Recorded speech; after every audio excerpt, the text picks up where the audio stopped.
artiste de la satire. Il dénonce les incohérences et il renie à la fois.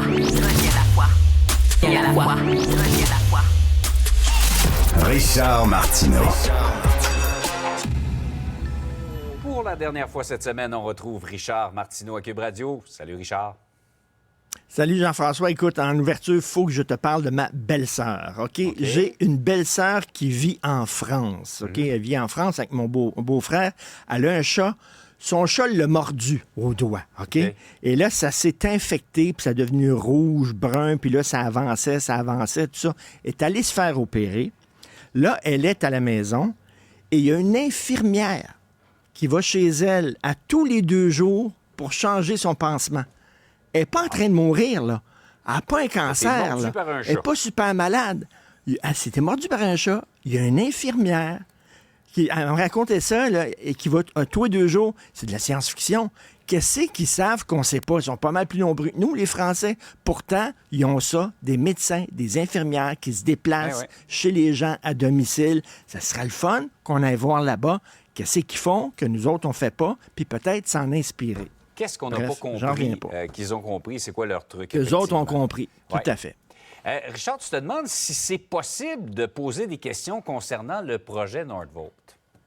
Bien, pas seulement Nordvolt aussi, mais tu sais, toute la politique de développement économique du gouvernement. On dirait qu'on va vite, là, puis on n'a pas le droit de poser des questions.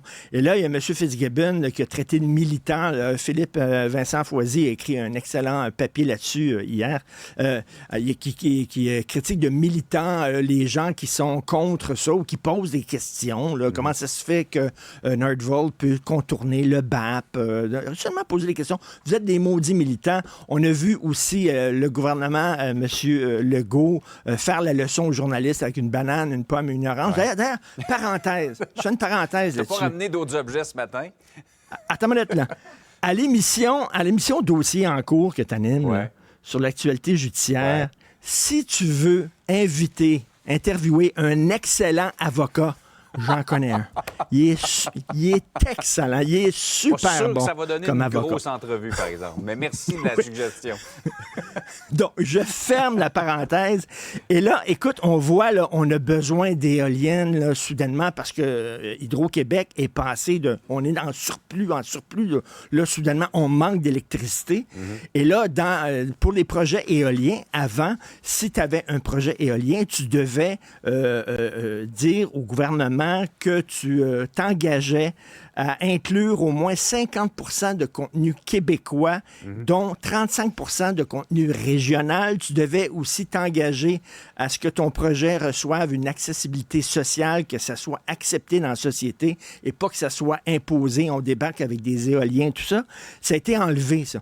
On a enlevé ça maintenant, ces affaires-là, les critères de contenu québécois, d'acceptabilité sociale, parce qu'on est pressé. Il faut tout de suite faire des champs d'éoliens. Puis là, on dirait qu'on n'a pas le temps de poser des questions.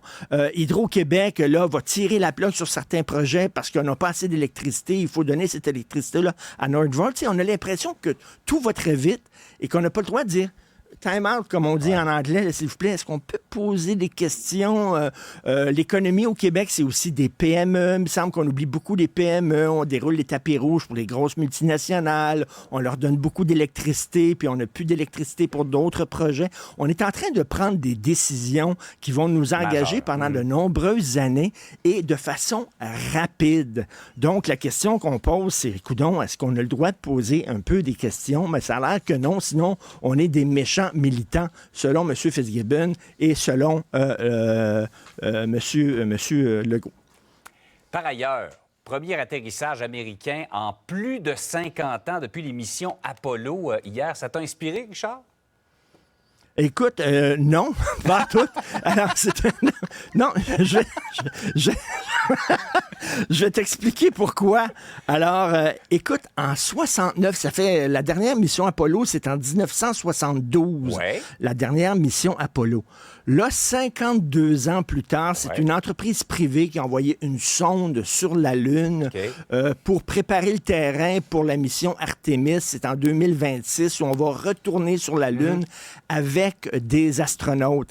Mais je lisais un texte passionnant dans une revue française parce que les premiers voyages Apollo, c'était vraiment un miracle technologique. Sais-tu que le iPhone que je tiens Ouais. dans mes mains présentement est 1 200 000 fois plus puissant que l'ordinateur qu'utilisaient les astronautes dans les années 60-70 pour aller sur la Lune. C'est presque Eux comme autres, si leur on était en ordinateur tracteur pour s'en aller là-bas. Écoute, c'était vraiment incroyable. Là, actuellement, dans mes mains, je détiens un ordinateur qui est 1 200 000 fois plus puissant C'est incroyable. que celui qu'ils utilisaient pour aller sur la Lune. Fait qu'aujourd'hui, des voyages sur la Lune, c'est comme embarquer dans ton champ et aller à Québec. Bon, j'exagère un peu peut-être, là. Mais tu sais, au point de vue là, technologie, c'est peut-être un peu moins spectaculaire C'est sûr. que ce l'était dans le temps. Hey, dans le temps, là, on mettait là, 3 gars au-dessus là, d'un pylône rempli de gaz. Là. Ouais. Les gars étaient comme ça, couchés de même. On allumait ça, on allait se cacher les doigts dans les oreilles. Pouf! Ils partaient avec un ordinateur. Mon toaster, OK, a plus de pouvoir, puis plus d'intelligence que l'ordinateur qu'ils utilisaient à l'époque, t'imagines? Ça, c'était quelque chose. Aujourd'hui, c'est comme, bon, on va aller sur la Lune, on revient après-midi, puis on va manger. Il me semble que c'est moins L'histoire de spectaculaire. l'exploration spatiale, selon Richard Martineau. C'était très divertissant. Hey, Richard. Oublie pas mon avocat, il est Oui, tu me excellent. donnes ses coordonnées. Ça m'intéresse. OK, bon. Salut, bonne fin de semaine.